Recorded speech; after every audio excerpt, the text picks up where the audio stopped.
Le vent hurlait à travers les pins comme une bête blessée, annonçant l'arrivée d'une nouvelle tempête violente. Samuel Hawkins serra son manteau en peau de bison autour de ses épaules et plissa les yeux pour voir à travers la neige tourbillonnante. Son cheval, un robuste Mustang des montagnes nommé Buck, descendait prudemment la pente dangereuse, la glace craquante sous ses sabots. Depuis 12 ans, Samuel avait fait de ces montagnes son foyer. Les pics déchiquetés des rocheuses du Colorado s'élevaient autour de lui comme d'anciennes sentinelles, leurs sommets enneigés perdus dans la furie grise de la tempête de neige qui approchait. À 32 ans, il avait passé plus d'un tiers de sa vie dans cette nature sauvage, troquant les complexités de la civilisation contre la dure simplicité de la survie.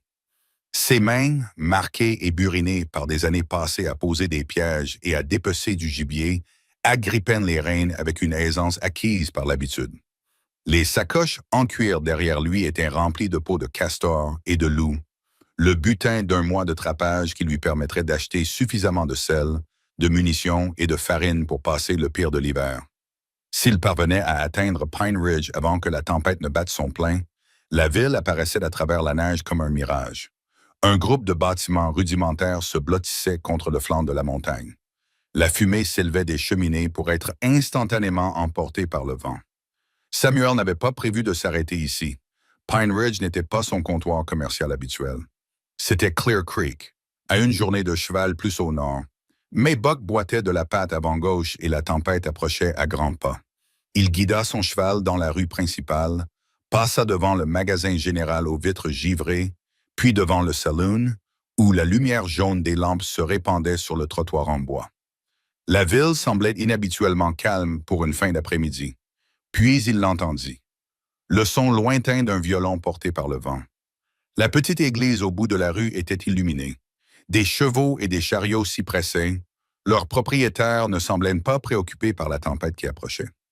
Samuel fronça les sourcils. À première vue, il s'agissait d'un mariage. Par un temps pareil, les gens devaient être soit très amoureux, soit très pressés. Il mit pied à terre devant l'écurie, ses bottes crissant dans la neige fraîche. Le garçon d'écurie, un jeune homme de 14 ans environ, couvert de taches de rousseur, sortit en se frottant les mains. « Bonjour, monsieur. La tempête s'annonce violente. » « En effet, » répondit Samuel d'une voix rauque à force de ne pas parler. Il pouvait passer des jours dans les montagnes sans adresser la parole à personne, sauf à Buck. « Il faut soigner mon cheval. Il a peut-être une pierre dans le sabot d'avant gauche. » Le garçon acquiesça, observant l'apparence sauvage de Samuel. La barbe emmêlée, le bonnet en peau de loup, le fusil en bandoulière. Les montagnards étaient rares de nos jours, même à Pine Ridge. « Il y a un mariage à l'église, » dit le garçon en prenant les rênes de Buck. « Monsieur Morrison épouse cette femme venue de l'Est. Elle est belle comme un dunalo, dit-on. » Samuel grogna sans s'engager. Il ne s'intéressait pas au commérage de la ville, ni au mariage mondain. Son souci était la tempête et trouver un abri pour la nuit. L'auberge se trouvait en face de l'église, et il s'y dirigea, ses mocassins silencieux sur la promenade malgré sa grande carrure. La salle commune de l'auberge était presque vide. La plupart des habitants de la ville semblaient être au mariage. Samuel s'approcha du comptoir où un homme mince à lunettes était assis en train de lire le journal. « Vous avez une chambre pour la nuit? » demanda Samuel en posant $1 en argent sur le comptoir. Le réceptionniste leva les yeux et ajusta ses lunettes. « Bien sûr, monsieur, mais vous aurez peut-être du mal à dormir avec toute votre agitation. Toute la ville est à l'église. Monsieur Morrison est un citoyen très en vue. » Samuel prit la clé qui lui était tendue sans faire de commentaire. Il n'avait aucune intention de se joindre à la fête. Un repas chaud, un lit douillet, et il serait parti à l'aube, qu'il y ait de la tempête ou non. Mais alors qu'il se retournait pour monter à l'étage, les portes de l'église s'ouvrirent brusquement. De la musique et des rires se répandirent dans la soirée enneigée, et les invités du mariage commencèrent à sortir. Samuel s'arrêta malgré lui, regardant depuis la fenêtre de l'auberge. Le marié arriva le premier, un homme corpulent d'une 40aine d'années, vêtu d'un costume noir qui tendait sur ses larges épaules. Son visage était rouge, à cause du froid ou de l'alcool. Samuel ne savait pas. Il avait l'air d'un homme habitué à obtenir ce qu'il voulait, avec ses petits yeux calculateurs et ses mains épaisses qui serraient possessivement le bras de sa nouvelle épouse. Puis Samuel la vit. Elle sortit de l'église telle une apparition vêtue de blanc. Sa robe simple en coton contrastait fortement avec le cadre rude de la frontière, contrairement aux robes élaborées dont il se souvenait de sa jeunesse dans le Missouri. La sienne était simple mais élégante, adaptée à un mariage à la frontière. Ses cheveux noirs étaient relevés sous un voile modeste, et lorsqu'elle leva le visage pour regarder la neige tourbillonnante, le cœur de Samuel s'arrêta, même de l'autre côté de la rue, même à travers le voile et le crépuscule naissant. Il pouvait voir clairement ses traits, la courbe délicate de sa mâchoire, la façon dont elle tenait ses épaules, l'inclinaison particulière de sa tête lorsque quelque chose attirait son attention. Tout cela lui était douloureusement familier. Elle se retourna, sentant peut-être son regard, et regarda directement la fenêtre de l'auberge où il se tenait. Ses yeux s'écarquillèrent et ses lèvres s'entr'ouvrirent de surprise. Le temps sembla s'arrêter, la foule en liesse s'estompa jusqu'à ce qu'il n'y ait plus qu'eux deux dans cet instant figé.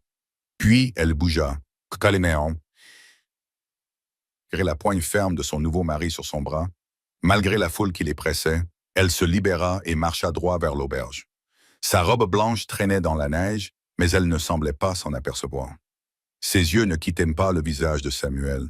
Il se surprit à bouger lui aussi, attiré par quelque chose de plus fort que la raison. Il poussa la porte et se tint sur le seuil alors qu'elle s'approchait. De près, il pouvait voir à quel point elle était devenue belle. Ce n'était plus la jolie enfant dont il se souvenait, mais une femme d'environ 25 ans, dotée d'une élégance qui semblait déplacée dans cette ville minière rude. Elle s'arrêta juste devant lui, assez près pour qu'il puisse voir les reflets dorés dans ses yeux verts. Assez près pour sentir le léger parfum de lavande qui s'accrochait à elle malgré le vent froid. Pendant un long moment, ils se contentèrent de se regarder.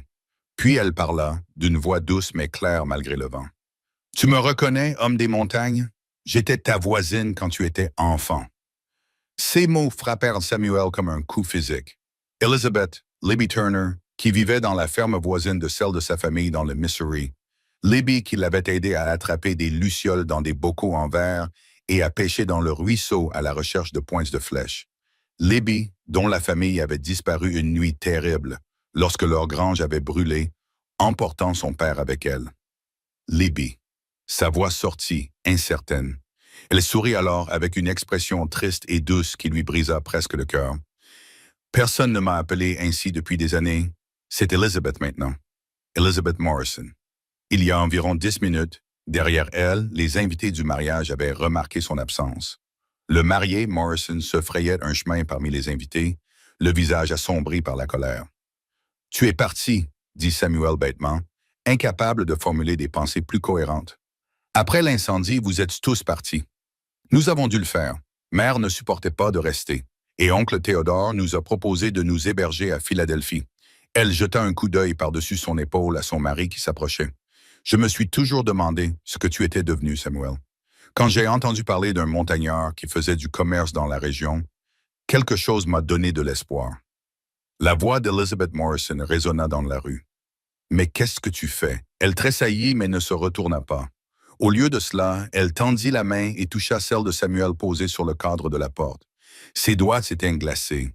« Je suis heureuse de t'avoir revu, » murmura-t-elle. « Je suis heureuse de savoir que tu es en vie. » Puis Morrison arriva, lui saisit brutalement le bras et l'attira en arrière. « Excusez ma femme, » dit-il à Samuel, bien que son ton ne suggérait aucune excuse. « Elle est épuisée par les festivités. » L'instinct de Samuel lui criait d'intervenir, de l'éloigner de cet homme dont la poigne laissait des marques blanches sur sa peau.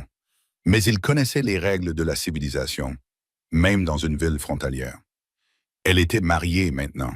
Elle appartenait à un autre. « Je vous prie de m'excuser, » dit Elizabeth d'un ton formel, se laissant entraîner. Mais ses yeux restèrent fixés sur le visage de Samuel, et il y lut quelque chose qui lui serra le cœur. Une supplication peut-être, ou un adieu, ou simplement l'écho de ce qui aurait pu être. Le cortège nuptial poursuivit son chemin, se dirigeant vers la grande maison de Morrison à la lisière de la ville. Samuel resta debout sur le pas de la porte jusqu'à ce qu'il disparaisse dans la neige tourbillonnante. Son esprit était en ébullition. Libby Turner, ici, parmi tous les endroits possibles, mariée à cette brute de Morrison. Il retourna à l'intérieur et monta les escaliers jusqu'à sa chambre, mais il savait qu'il serait impossible de dormir.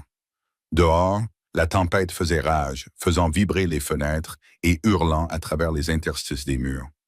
Mais Samuel ne s'en rendait guère compte. Il ne pensait qu'à une soirée d'été, 20 ans auparavant, où un garçon et une fille s'étaient assis près d'un ruisseau et s'étaient promis d'être amis pour toujours. Ce souvenir lui faisait plus mal que toutes les blessures que la nature sauvage lui avait infligées. Samuel était assis sur le bord du lit étroit, la tête entre les mains. La lampe vacillait dans la pièce pleine de courants d'air, projetant des ombres dansantes sur les murs rugueux en hunide. Elizabeth, après toutes ces années, Elizabeth Turner se tenait devant lui dans une robe de mariée, mariée à un autre homme. Les souvenirs lui revinrent avec une force qui le laissa sans souffle. Il avait de nouveau 12 ans, courant pieds nus dans les hautes herbes avec Libby sur ses talons, son rire résonnant à travers les champs du Missouri. Ils avaient été inséparables cet été-là, construisant des forts dans la cour, ou attrapant des têtards dans l'étang, partageant leurs rêves sous le vaste ciel de la prairie. Il se souvenait du jour où elle était tombée du pommier, s'écorchant gravement le genou. Il l'avait portée sur son dos jusqu'à la maison, ses bras serrés autour de son cou, ses larmes mouillant sa chemise. Sa mère avait nettoyé la blessure tandis que Libby lui serrait la main. Ensuite, il s'était assis sous le porche pour manger des biscuits au gingembre, en regardant les lucioles apparaître dans le crépuscule naissant. « Quand je serai grande, avait-elle dit, je vais épouser quelqu'un d'aussi courageux que toi, Samuel. » Il avait ri, embarrassé. « C'est ridicule, Libby. Ce n'est pas ridicule. Tu verras. » Mais ils n'eurent jamais l'occasion de grandir ensemble. 2 semaines plus tard, la grange des Turner prit feu au milieu de la nuit. Samuel se réveilla à la lueur orange sur le mur de sa chambre et au bruit des cris de son père. Lorsqu'ils arrivèrent à la ferme des Turner, la grange était en proie aux flammes. Monsieur Turner s'était précipité à l'intérieur pour sauver les chevaux et n'en était jamais ressorti. Le lendemain matin, Madame Turner et ses enfants avaient disparu. Une note griffonnée à la hâte expliquait qu'ils étaient partis vivre chez des parents dans l'Est. Pas d'adresse, pas d'adieu, juste une ferme vide et les ruines noircies d'une grange. Samuel se leva et fit les 100 pas dans la petite pièce, incapable de chasser de son esprit l'image du visage d'Elizabeth lorsque Morrison l'avait saisi par le bras. Il y avait de la peur dans ses yeux. Il en était sûr, ce n'était pas seulement la surprise de le voir, mais une véritable peur de son nouveau mari. Il connaissait Morrison de réputation. Bien qu'ils ne se soient jamais rencontrés, James Morrison était propriétaire de la plus grande entreprise de transport de marchandises du territoire et avait des contrats pour approvisionner les camps miniers disséminés dans les montagnes. Il était connu pour être un homme d'affaires impitoyable qui écrasait ses concurrents sans pitié. Il y avait aussi des rumeurs plus sombres, des histoires de chauffeurs de camions disparus qui l'avaient contrarié, de chercheurs d'or retrouvés morts sur des terres convoitées par Morrison. Pourquoi Elizabeth avait-elle épousé un tel homme? La jeune fille qu'il avait connue était douce et gentille, toujours prête à secourir les oiseaux blessés et à se lier d'amitié avec les chats errants. Elle avait pleuré pendant 1 semaine lorsque son agneau préféré avait été abattu pour le repas de Pâques. Un coup à la porte interrompit ses pensées.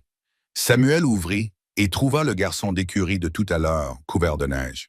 « Désolé de vous déranger, monsieur, mais vos chevaux se sont bien adaptés. J'ai trouvé une pierre coincée dans son sabot, comme vous le pensiez.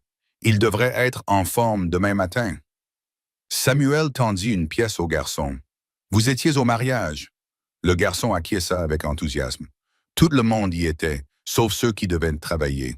C'était tout un événement. M. Morrison avait fait venir de la nourriture de Denver et tout le reste. « La mariée, elle est d'ici? » »« Non, monsieur. Elle est arrivée en diligence il y a environ 2 mois, en provenance de Philadelphie. On dit qu'elle et sa mère séjournaient à la pension de Mme Petton. » Le visage du garçon s'assombrit. Sa mère est tombée malade et est décédée la semaine dernière. Une pneumonie. C'est sans doute pour cela que le mariage a été si précipité. M. Morrison a proposé de s'occuper de tout. Le cœur de Samuel se serra. Elizabeth était donc seule, récemment orpheline, probablement sans le sou. Morrison avait fondu sur elle comme un vautour, lui offrant la sécurité en échange de quoi? Une jeune et belle épouse pour se vanter d'avoir une femme orientale raffinée qui lui donnerait de la respectabilité. Était-elle d'elle? Mademoiselle Turner semblait-elle heureuse de ce mariage? Le garçon se tortilla, mal à l'aise. Eh bien, c'est une dame, n'est-ce pas? Elles ne montrent pas beaucoup leurs sentiments, mais il jeta un coup d'œil autour de lui, comme si Morrison pouvait l'entendre. Ma mère dit que c'est une honte. Une jeune fille si douce mariée à un homme comme ça. Ma mère fait la lessive pour la maison Morrison, et elle dit qu'il a un terrible caractère quand il boit. Après le départ du garçon, Samuel ne pouvait plus rester en place. Il enfila son manteau et descendit. La tempête s'était aggravée, mais il avait besoin d'air, besoin de bouger. Le saloon de l'autre côté de la rue l'attirait avec sa chaleur et sa lumière. À l'intérieur, la fête de mariage s'était prolongée depuis l'église. Les hommes étaient alignés au bar, trinquant à la bonne fortune de Morrison avec leurs verres levés. Samuel trouva une table dans un coin et commanda un whisky, gardant son chapeau baissé sur ses yeux. Quelqu'un cria à Morrison que sa nouvelle épouse lui donne des fils robustes et qu'elle survive à l'épreuve. Un autre homme ajouta avec un rire grossier, « Sa première femme n'a pas tenu 2 hivers. » Samuel serra son verre dans sa main. Morrison avait déjà été marié. 2 hommes à la table voisine étaient plongés dans une conversation, leur voix portant malgré le bruit. « Elle est mignonne, dit l'un d'eux. Elle a l'air raffinée, pas comme les femmes d'ici. C'est ce que Morrison voulait, répondit son compagnon. Quelqu'un qui lui donne de la classe. Il a des ambitions politiques. Tu sais, il veut se présenter au poste de gouverneur territorial quand nous deviendrons un État. Eh bien, elle fera bonne figure à ses côtés lors des événements de campagne, si elle tient le coup jusque-là. Que veux-tu dire? L'homme baissa la voix, mais les oreilles exercées de Samuel captèrent chaque mot. Tu n'as pas entendu parler de sa première femme, Margaret? Elle a fait une chute dans les escaliers un soir. Elle s'est brisé le cou. Morrison jouait aux cartes au saloon quand c'est arrivé. De nombreux témoins peuvent attester qu'il n'était pas à la maison. Les accidents, ça arrive. Bien sûr. Mais le plus étrange, c'est que le médecin a dit qu'elle avait des ecchymoses qui ne correspondaient pas à la chute. Des ecchymoses anciennes pour la plupart. Morrison a payé pour de très belles funérailles et personne n'a posé de questions. Samuel a fini son whisky et est parti, incapable d'en supporter davantage. Dehors, le vent l'a frappé comme une agression physique, lui projetant de la neige au visage. Il s'est tenu dans la rue, regardant vers la maison des Morrison, où les lumières brillaient aux fenêtres. Quelque part là-dedans, Elizabeth commençait sa nuit de noces avec un homme qui avait peut-être tué sa première femme. Cette pensée le tourmentait alors qu'il retournait à l'auberge. Dans sa chambre, il essaya de se raisonner. Cela ne le regardait pas. Elle avait fait son choix. Il n'avait aucun droit sur elle, aucun droit d'intervenir. Ils avaient été enfants ensemble, rien de plus. C'était il y a 20 ans. Les gens changeaient, mais il ne pouvait oublier le contact de ses doigts froids sur sa main, la supplication dans ses yeux. Elle l'avait immédiatement reconnu, Yord, malgré son apparence sauvage, et elle avait risqué la colère de son nouveau mari pour lui parler. Pourquoi, si ce n'était parce qu'elle avait besoin d'aide? Il repensa à sa vie dans les montagnes, à la solitude qu'il avait choisie après trop de déceptions dans la civilisation. Il avait fui le Missouri après la mort de ses parents, incapable de supporter les souvenirs. Il s'était essayé à divers métiers, travaillant comme guide, éclaireur, voire adjoint du shérif pendant un certain temps, mais il ressentait toujours l'attrait de la nature sauvage, le besoin d'être seul avec ses pensées et le silence immense des sommets. Aujourd'hui, cette solitude soigneusement construite lui semblait être de la lâcheté. Il avait fui les relations, l'affection, le risque de perdre quelqu'un. Et voilà qu'Élisabeth, le dernier lien avec son enfance, était piégée dans un mariage qui montrait déjà des signes de danger. Le tonnerre gronda au-dessus de leur tête, ce qui était inhabituel pour une tempête hivernale. Samuel se dirigea vers la fenêtre et regarda la neige tomber, épaisse et lourde. Au matin, l'école serait bloquée. Quiconque voudrait quitter Pine Ridge serait coincé pendant des jours, voire des semaines, et y compris Elizabeth. Il prit alors sa décision, debout devant cette fenêtre recouverte de givre. Il ne partirait pas le lendemain matin comme prévu. Il resterait, observerait et attendrait. Si Elizabeth avait besoin d'aide, il serait là. Il lui devait bien cela pour l'amitié qu'ils avaient partagée, pour les promesses que les enfants font et que les adultes oublient, pour la fille qui avait cru qu'il était courageux. Un mouvement dans la rue en contrebas attira son attention. Une silhouette vêtue de blanc se déplaçait dans la neige. Elizabeth était toujours vêtue de sa robe de mariée. Un châle sombre était enroulé autour de ses épaules. Elle marchait rapidement, la tête baissée contre le vent, en direction de l'église. Samuel attrapa son manteau et la suivit, restant dans l'ombre. Elle se glissa dans l'église par une porte latérale. Il attendit un instant, puis entra après elle. Elle s'agenouilla sur le banc de devant, les épaules tremblantes dans la faible lumière des bougies de l'autel. Il pouvait voir qu'elle pleurait. Élisabeth. Elle se retourna, surprise, puis se détendit lorsqu'elle le vit. Samuel, j'avais besoin d'un moment de paix. Il s'approcha lentement, comme il l'aurait fait avec un cerf effrayé. De près, il pouvait voir que son visage montrait déjà des signes de tension. Sa coiffure soignée était en partie défaite, et il y avait une marque rouge sur son poignet, là où Morrison l'avait saisi. « Tu es blessé ?» Elle rit amèrement. « Pas encore. Il est en train de boire avec ses associés.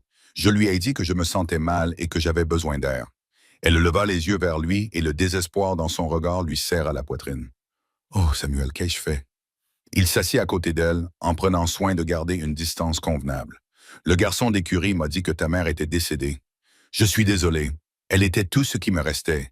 Quand elle est morte, je n'avais plus rien. Pas d'argent, pas de famille, nulle part où aller. Monsieur Morrison a été gentil.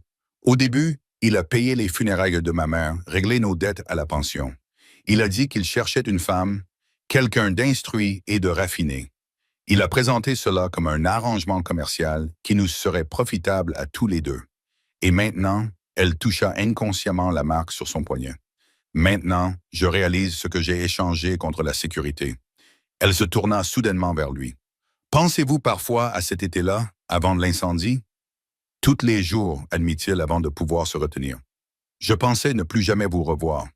Lorsque nous sommes partis cette nuit-là, ma mère était à moitié folle de chagrin. Oncle Théodore nous a rejoints à Independence et nous a emmenés vers l'Est. Je voulais écrire, mais ma mère me l'a interdit. Elle voulait tout oublier du Missouri. J'ai essayé de vous retrouver, dit Samuel doucement. Sur la route vers Independence, des postpones cet hiver-là, j'ai demandé autour de moi. Personne ne savait où tu étais parti. Nous avons changé de nom, murmura-t-elle. Maman avait peur, il y avait des dettes. Tu vois, papa avait emprunté beaucoup d'argent pour améliorer la ferme. Après sa mort, les créanciers auraient tout pris, alors nous sommes devenus les Carter au lieu des Turner. Ils restèrent assis en silence pendant un moment, le vent hurlant à l'extérieur des murs de l'église. Finalement, Élisabeth se leva. « Je devrais y retourner. Il va bientôt me chercher. » Samuel lui attrapa la main alors qu'elle passait. « Si tu as besoin d'aide, quoi que ce soit, je serai à l'auberge. » Elle lui serra brièvement les doigts. « Tu as toujours essayé de sauver les choses, Samuel Hawkins. Mais ce n'est pas un oisillon avec une aile cassée. C'est ma vie maintenant. J'ai fait mon choix. » « Vraiment? Où est-ce les circonstances qui ont choisi pour toi? » Elle n'avait pas de réponse à cela. Elle retira sa main et se dirigea vers la porte, puis s'arrêta. « Combien de temps resteras-tu en ville? » « Aussi longtemps que nécessaire. » Elle acquiesça d'un signe de tête et disparut dans la tempête. Samuel resta longtemps dans l'église, fixant la croix au-dessus de l'autel, se demandant si Dieu entendait les prières des hommes qui avaient vécu trop longtemps dans le désert pour se souvenir des mots appropriés. Le lendemain du mariage, le matin était clair et glacial. Samuel se tenait à sa fenêtre, regardant la ville s'animer lentement. La fumée s'élevait des cheminées dans l'air cristallin. La tempête était passée, laissant Pine Ridge enseveli sous 2 pieds de neige fraîche. Les cols de montagne seraient dangereux, mais praticables pour un homme qui les connaissait bien. Il devait partir.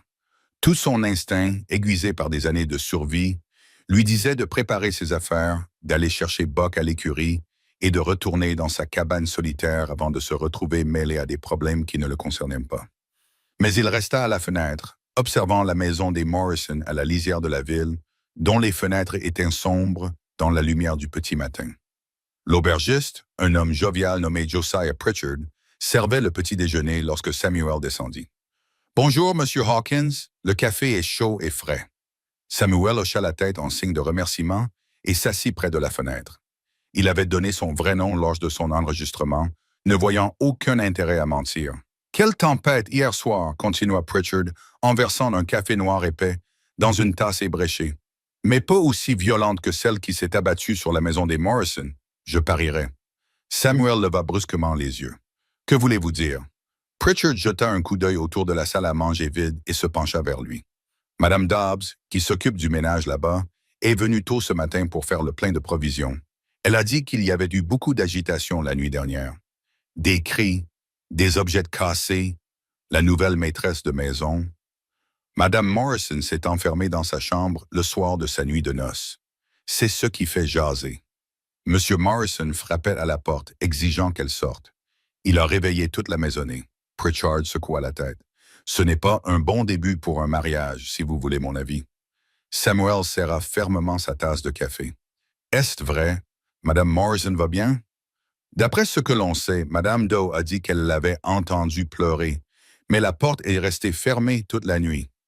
Morrison a finalement abandonné à l'aube et est allé à son bureau de transport. Pritchard observa Samuel d'un œil perspicace. « Vous connaissez cette dame? Nous étions voisins quand nous étions enfants. » Samuel répondit prudemment, « Dans le Missouri. Eh bien, elle a fait son choix, comme on dit. Morrison n'est pas un homme avec qui on peut se permettre de croiser le fer, et une femme n'a aucun droit légal contre son mari. Mieux vaut rester en dehors de ça. » Mais Samuel ne pouvait pas rester en dehors de ça. Après le petit déjeuner, il se promena en ville, officiellement pour prendre des nouvelles de Buck et acheter des provisions. En réalité, il recueillait des informations, utilisant les compétences qui avaient fait de lui un bon éclaireur des années auparavant. Au magasin général, il apprit que l'entreprise de transport de Morrison était en difficulté. L'arrivée du chemin de fer dans les villes voisines avait réduit ses profits et il avait emprunté beaucoup d'argent pour conserver son monopole. C'est pourquoi il voulait une femme issue de la haute société, lui confia le commis. Il prévoyait de se rapprocher des cheminots, peut-être pour obtenir des contrats. Une femme raffinée venue de l'Est ouvre des portes que l'argent seul ne peut ouvrir. À la forge, Samuel entendit des histoires plus sombres. La première femme de Morrison, Margaret, était une fille du coin, jolie mais docile. On la voyait rarement en ville pendant ses 2 années de mariage. Et lorsqu'elle apparaissait, elle portait souvent un voile ou gardait la tête baissée. « La nuit où elle est morte, » dit le forgeron en martelant un fer à cheval avec une force inutile. « Je travaillais tard, j'ai entendu du bruit, j'ai vu Morrison sortir en courant de sa maison, prétendant qu'elle était tombée. Mais voilà le problème. Il était entièrement habillé en pleine nuit et ses bottes étaient propres. Vous voulez me faire croire qu'il a entendu sa femme tomber, qu'il s'est habillé complètement, mais qu'il n'a pas laissé de traces de neige ou de boue en se précipitant pour l'aider? » À midi, Samuel avait dressé un portrait de James Morrison qui lui glaçait le sang.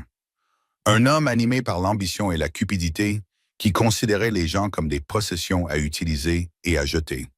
Un homme qui avait peut-être assassiné sa première femme lorsqu'elle était devenue gênante. Et maintenant, Elizabeth était piégée dans sa maison. Samuel retournait à l'auberge lorsqu'il l'aperçut. Elle marchait rapidement sur la promenade, un panier à provisions au bras, le visage caché par un bonnet profond, mais il reconnaissait sa démarche, la façon dont elle se tenait malgré tout. Il la suivit à distance jusqu'à ce qu'elle entre dans la boutique de chapellerie. À travers la vitrine, il la regarda parler avec la propriétaire, Madame Hartley. Même de l'extérieur, il pouvait voir ses mains trembler tandis qu'elle examinait des rubans et de la dentelle. Lorsqu'elle sortit, il l'attendait. Madame Morrison. Il souleva son chapeau avec formalité, conscient des passants. Elle sursauta, puis se ressaisit. « Monsieur Hawkins, bonjour. » De près, il pouvait voir les signes d'une nuit blanche, des cernes sous ses yeux, une pâleur qui trahissait l'épuisement et la peur. Mais il y avait d'autres choses. Une ecchymose sur sa joue qu'elle avait tenté de dissimuler avec de la poudre. « Voulez-vous marcher un instant avec moi ?» demanda-t-il doucement, à la vue de tous. Tout à fait convenable. Elle hésita, puis acquiesça. Ils descendirent Main Street en gardant une distance prudente entre eux. 2 observateurs. Ils auraient pu être 2 connaissances discutant du temps. Il ne l'avait pas fait exprès, dit-elle soudainement. Il avait bu le brandy que ses associés avaient apporté. Il a des idées très particulières sur les devoirs d'une épouse. Quand je n'étais pas d'accord, il s'est énervé. Samuel serra les mâchoires. Il t'a frappé. Une seule fois. Il s'est excusé ce matin. Il a envoyé des fleurs dans ma chambre. Des roses blanches. Elle rit amèrement, comme si des fleurs pouvaient effacer ce que j'avais vu dans ses yeux. Qu'as-tu vu? De la rage. Une rage pure et froide. Que je lui avais tenu tête. Oh, Samuel, j'ai commis une terrible erreur, mais personne ne le fait. La loi dit que je lui appartiens désormais, comme ses chevaux ou ses wagons de marchandises. Ils arrivèrent au bout de la promenade. là où la ville cédait la place à la forêt. Élisabeth s'arrêta, contemplant la nature sauvage au-delà. « Parfois, je pense à m'enfoncer dans ces bois et à disparaître, » murmura-t-elle. « Tu ne tiendrais pas un jour, » répondit Samuel sans détour. « Pas en hiver, pas sans équipement et connaissances adéquats, je sais. C'est la plus cruelle des ironies, n'est-ce que pas? Même si j'avais le courage de m'enfuir, je n'ai pas les compétences nécessaires pour survivre. » Elle se tourna vers lui. « Mais toi, tu les as. Tu t'es construit une vie là-bas, loin de tout ça. Ce n'est pas la liberté, » dit Samuel. « C'est se cacher. Je le comprends maintenant. » Elle scruta son visage. « Tu as tellement changé. Le garçon que je connaissais était plus doux. La nature sauvage change un homme, le rend plus dur, plus pragmatique. »« Mais te revoir » s'interrompit-il, conscient d'en dire trop. « Je devrais y aller, » dit Élisabeth. « Il aime dîner à 18h pile, et je dois m'assurer que le cuisinier prépare son plat préféré. Peut-être que si je suis très gentille, très obéissante, il sera aimable. » « Tu n'y crois pas? »« Non, » admit-elle. « Mais quel autre choix ai-je? » Ce soir-là, Samuel était assis dans le saloon, sirotant un whisky et écoutant les conversations autour de lui. Morrison tenait salon à une table dans un coin, régalant ses associés de ses projets d'expansion une fois que le chemin de fer serait achevé. « Ma femme a des relations à Philadelphie, » se vantait-il. « Des familles de banquiers, des politiciens. Une fois qu'ils verront ce que nous construisons ici, les investissements afflueront. »« Ta femme va mieux ?» demanda un homme avec un sourire entendu. « J'ai entendu dire qu'elle était indisposée hier soir. » Le visage de Morrison s'assombrit. Les femmes de l'Est sont délicates. Elle a besoin de temps pour s'adapter à la vie dans l'Ouest, mais elle apprendra vite à rester à sa place. Les hommes rirent, et Samuel serra son verre dans sa main. Il comprenait maintenant pourquoi Élisabeth avait cherché refuge dans l'Église, pourquoi elle avait regardé la nature sauvage avec tant de nostalgie. Elle était prise au piège entre un mari brutal et une société qui la considérait comme un bien. Mais comprendre et agir étaient deux choses différentes. Que pouvait-il faire? Défier Morrison en duel? Cela ne ferait que causer la mort de l'un d'entre eux et n'améliorerait en rien la situation d'Elizabeth. L'emmener de force les ferait passer pour des criminels et la loi serait du côté de Morrison. Il était tellement plongé dans ses pensées qu'il faillit manquer l'agitation à l'extérieur. Des cris, des bruits de pas, le bruit des chevaux. Morrison et ses hommes se précipitèrent dehors et Samuel les suivit. Un chariot de marchandises était garé au milieu de la rue. Son conducteur était affalé sur le volant. Du sang maculait le siège en bois et coulait sur la neige en dessous. « C'est Patterson !» cria quelqu'un. « Il a été abattu. » Morrison se fraya un chemin à travers la foule. « Emmenez-le chez le médecin. Vous deux, vérifiez le chariot. » Mais Samuel avait déjà vu ce que le chariot transportait, ou plutôt ce qu'il ne transportait pas. Les caisses de marchandises avaient été forcées et leur contenu avait disparu. C'était censé être la grande livraison de Morrison, celle qui allait sauver ses finances. « Les Apaches », suggéra quelqu'un. Mais Samuel secoua la tête. Les blessures étaient causées par des balles, pas par des flèches, et les Apaches ne laissaient généralement pas leurs victimes en vie. Patterson survécut assez longtemps pour raconter son histoire à bout de souffle. Des hommes masqués attendaient à Devil's Canyon. Ils savaient exactement quel chariot attaquer, exactement ce qu'il transportait. La rage de Morrison était terrible à voir. Il parcourut la ville en tempêtant, accusant ses concurrents, menaçant de mener des enquêtes. Mais Samuel remarqua quelque chose d'intéressant. Aucun des hommes de Morrison ne semblait surpris. C'était presque comme s'ils s'attendaient à quelque chose comme ça. Tard dans la nuit, incapable de dormir, Samuel fit le tour de la ville. Ses mocassins ne faisaient aucun bruit dans la neige tandis qu'il contournait la maison des Morrison. Une lumière brillait à une fenêtre à l'étage. La chambre d'Elizabeth, supposa-t-il. Alors qu'il observait, une ombre passa devant les rideaux, puis une autre, plus grande, aux mouvements agressifs. Il entendit des voix s'élever. Elizabeth suppliait. Morrison était en colère, puis il y eut un fracas, comme si des meubles étaient renversés. Samuel se mit en mouvement avant même d'avoir pu réfléchir, mais la porte d'entrée était verrouillée et les fenêtres fermées.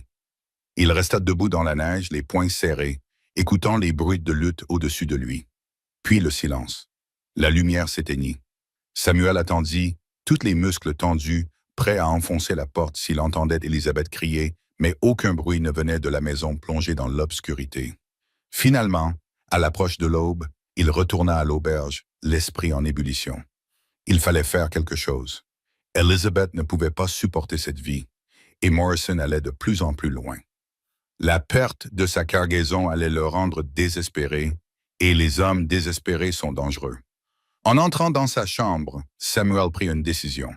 Il ne pouvait pas défier Morrison directement, mais il y avait peut-être un autre moyen. La cargaison manquante, les informations privilégiées dont disposaient les voleurs. Il y avait plus à découvrir dans cette histoire. Et si Morrison était impliqué dans quelque chose d'illégal, s'il était possible de trouver des preuves, ce n'était pas un plan très élaboré, mais c'était mieux que de regarder Elizabeth se faire lentement détruire par un homme qui la considérait comme un simple objet à utiliser et à jeter. Samuel s'assit à la petite table et commença à écrire, documentant tout ce qu'il avait appris, tout ce qu'il avait vu. Quelque part dans le réseau des affaires de Morrison se trouvait un fil qui, une fois tiré, pourrait tout dévoiler. Il devait essayer. Pour la fille qui croyait qu'il était courageux, et pour l'homme qu'il voulait être, ne se cachant pas dans la nature sauvage, mais défendant une cause qui en valait la peine. Le soleil se leva sur Pine Ridge, peignant les montagnes enneigées d'une couleur dorée. Et Samuel Hawkins, montagnard en exil, commença sa transformation en quelque chose de complètement différent. Un homme avec un but. 3 jours après le mariage, les ecchymoses sur le visage d'Elizabeth avaient pris une teinte violette et jaune. Impossible à cacher malgré tous ses efforts avec du fond de teint et des robes aux couleurs vives. La ville faisait semblant de ne pas remarquer, mais Samuel voyait les regards compatissants, entendait les conversations chuchotées qui s'arrêtaient lorsqu'elle passait. Il avait pris l'habitude de fréquenter le magasin général chaque matin, choisissant le moment de ses visites pour qu'elles coïncident avec les siennes. C'était le seul endroit où il pouvait échanger quelques mots sans éveiller les soupçons. Ce matin-là, elle se déplaçait avec raideur, favorisant son côté gauche, Madame Morrison. Il la salua formellement, tandis qu'elle examinait des rouleaux de tissu. « Monsieur Hawkins ?» Sa voix était calme, mais il remarqua le léger tremblement de ses mains. « Comment trouvez-vous Pine Ridge ?»« Plus froid que dans mes souvenirs, » répondit-il, faisant allusion à autre chose qu'au temps. Certaines tempêtes semblaient s'aggraver de jour en jour. Leurs regards se croisèrent brièvement, et ils se comprirent. « Oui, l'hiver ici peut être rude, Madame Peabody. » La femme du propriétaire du magasin s'approcha précipitamment. « Cette soie verte vous irait à merveille, Madame Morrison. Elle mettrait vos yeux en valeur. »« Merci, mais je pense à quelque chose de plus pratique, » dit Elizabeth doucement. « La laine épaisse, peut-être, comme Madame Peabody est allée chercher le tissu. » Elizabeth baissa la voix. « Il est pire depuis le cambriolage. Il a bu davantage hier soir. » Elle s'arrêta, incapable de continuer. « Je travaille sur quelque chose, » dit Samuel avec insistance. « Tiens bon encore un peu. »« Je ne sais pas combien de temps je vais pouvoir tenir, » répondit Elizabeth. La voix de Morrison retentit depuis l'embrasure de la porte. Tous deux se retournèrent et le virent debout, le visage rouge malgré le froid matinal. « Quelle agréable surprise de vous trouver ici. » Il les rejoignit en 3 enjambées et posa une main possessive sur la taille d'Elizabeth. Elle tressaillit de manière presque imperceptible. « Monsieur Hawkins, n'est-ce que pas? » demanda l'homme de la montagne. Le sourire de Morrison n'atteignait pas ses yeux. « Je vois que vous êtes toujours en ville. La tempête a endommagé une partie de mon équipement. » Samuel mentit avec aisance, attendant les réparations. Morrison resserra son étreinte sur Elizabeth. « Eh bien, ne nous retenez pas. Ma femme et moi avons des courses à faire. » C'était un renvoi clair. Samuel souleva son chapeau et partit, mais pas avant d'avoir croisé le regard désespéré d'Elizabeth. Dehors, il se tenait dans l'ombre du bâtiment, réfléchissant furieusement. Morrison commençait à se méfier et un homme méfiant était un homme dangereux. Ces après-midi-là, Samuel mit son plan à exécution. Il chercha Tom Brennan, un ancien éclaireur de cavalerie qui faisait désormais des petits boulots en ville. Ils avaient pris un verre ensemble 2 soirs auparavant, et Samuel avait senti une honnêteté fondamentale chez cet homme. « Tom, » dit Samuel en le trouvant à l'écurie de livraison, « j'ai besoin d'informations sur les itinéraires de transport de Morrison. » Brennan plissa les yeux. « C'est dangereux, mon ami. J'ai mes raisons et je peux te payer. » Samuel sortit une petite bourse en cuir remplie de pièces. Brennan jeta un regard nerveux autour de lui. « Pas ici. Retrouve-moi à l'ancien puits de mine au nord de la ville après le coucher du soleil. » La mine abandonnée était une plaie sombre à flanc de montagne. Son entrée était partiellement effondrée. Brennan était déjà là lorsque Samuel arriva, faisant les 100 pas nerveusement. J'espère que cela en vaut la peine. Brennan dit que Morrison a des oreilles partout. Parle-moi du vol. Brennan cracha du jus de tabac dans la neige. Ça devait être un coup monté de l'intérieur.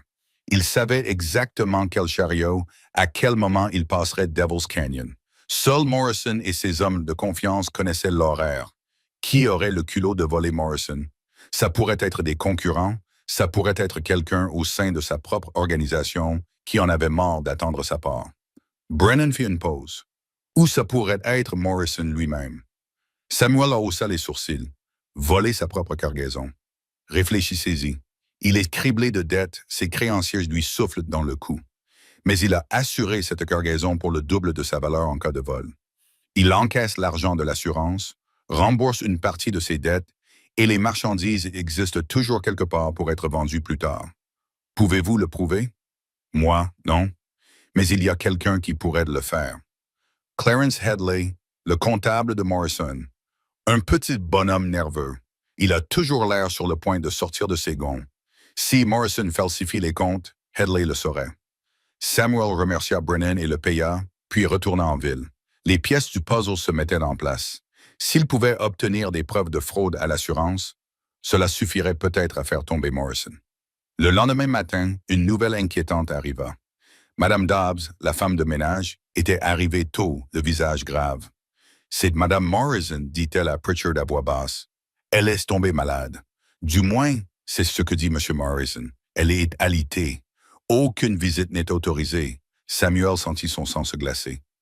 De quelle maladie s'agit-il? C'est justement ça. Personne ne le sait. Morrison ne laisse pas le médecin la voir. Il dit qu'elle a juste besoin de repos. Madame Dobbs se pencha vers lui. Mais j'étais là hier. Je l'ai vu essayer de quitter la maison.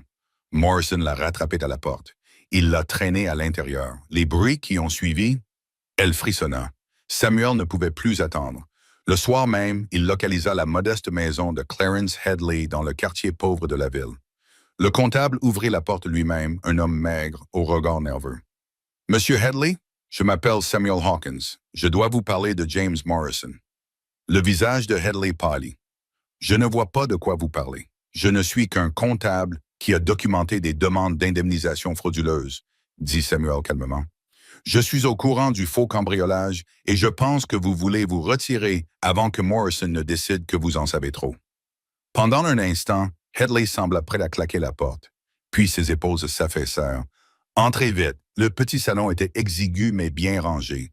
Headley se servit un whisky, les mains tremblantes. « Comment l'avez-vous su? » « Une intuition, » répondit Samuel. « Mais j'ai besoin de preuves. La vie de Mme Morrison en dépend peut-être. »« Ah! » Headley comprit soudain. « Tu es l'homme des montagnes qu'elle connaissait quand elle était petite.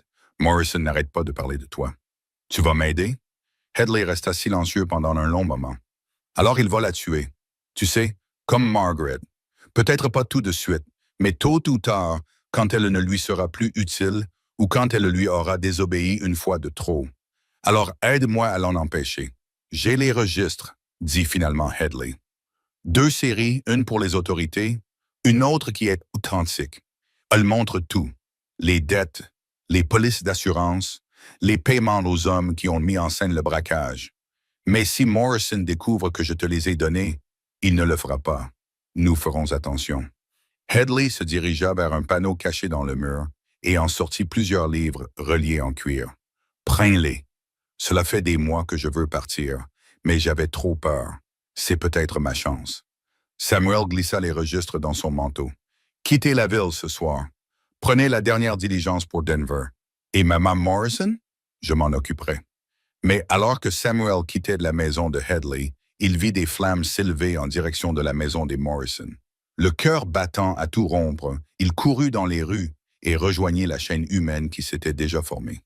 La remise était en feu. Les chevaux hennissaient, tandis que les palefreniers tâtaient de les faire sortir.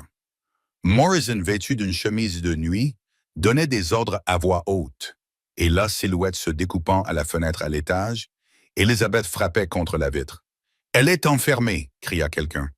Morrison ne fit aucun geste pour l'aider. La porte a dû se coincer. dit-il d'un ton peu convaincant. Ces vieilles serrures. Samuel n'hésita pas. Il attrapa une hache dans le camion de pompiers et se précipita dans la maison.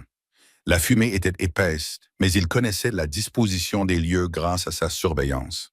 Il monta les escaliers 3 par 3 et trouva la porte d'Élisabeth fermée de l'extérieur. 2 coups de hache suffirent à briser la serrure. Élisabeth tomba dans ses bras, toussant, sa chemise de nuit roussie. « Il m'a enfermé » haleta-t-elle. « Quand le feu a pris, il m'a enfermé. »« Je sais, tiens bon. » Il la porta dans les escaliers et la sortit dans la nuit où la foule s'était rassemblée. Des femmes l'enveloppèrent dans des couvertures tandis que les hommes continuaient à lutter contre le feu. Morrison apparut, jouant le rôle du mari inquiet. « Dieu merci, vous étiez là, Hawkins. La serrure a dû se bloquer. Elle était verrouillée de l'extérieur, » dit Samuel à voix haute. « Je l'ai vu. » Des murmures parcoururent la foule. Le visage de Morrison s'assombrit. « Vous vous trompez. La fumée, la confusion, il n'y a pas d'erreur. » Samuel soutint son regard, comme s'il n'y avait aucune erreur concernant la mort de votre première femme. L'accusation resta suspendue dans l'air froid. Morrison s'avança, les poings serrés, mais le chef des pompiers intervint. « Ça suffit pour une nuit. Madame Morrison a besoin de soins médicaux. » Le docteur Whitman apparut et prit Élisabeth en charge. Alors qu'il l'examinait pour détecter une éventuelle inhalation de fumée, il découvrit d'autres ecchymoses, anciennes et récentes, couvrant ses bras et ses côtes. Son expression s'assombrit. « Cette femme a été gravement maltraitée, » annonça-t-il. « Ses blessures ne proviennent pas d'un incendie. » Les murmures de la foule s'intensifièrent. Morrison tenta de s'emporter, de nier, mais les preuves étaient claires et Samuel avait toujours les registres cachés dans sa chambre, prêt à porter le coup fatal. Élisabeth le regarda depuis l'endroit où elle était assise, enveloppée dans des couvertures, les yeux remplis d'un mélange de peur et d'espoir. La nuit était loin d'être terminée, mais pour la première fois depuis le jour du mariage, Samuel entrevit une lueur d'espoir. Le feu était confiné à la remise, mais quelque chose de plus grand brûlait. La façade soigneusement construite par Morrison s'effondrait enfin, et dans les cendres, Elizabeth pourrait peut-être trouver sa liberté. Le docteur Whitman insista pour emmener Elizabeth chez lui, où sa femme pourrait s'occuper d'elle correctement. Morrison tenta de s'y opposer, mais les murmures hostiles de la foule le réduisaient au silence. Samuel les regarda l'emmener, les épaules enveloppées dans une épaisse couette, le visage pâle mais déterminé. « Ce n'est pas fini, Hawkins, » grogna Morrison en s'approchant. « C'est ma femme, la loi est de mon côté. La loi ne protège pas les hommes qui enferment leurs femmes dans des bâtiments en feu, » répondit Samuel d'un ton calme. Les yeux de Morrison brillèrent dangereusement. « Vous n'avez aucune idée de qui vous avez affaire. Cette ville m'appartient.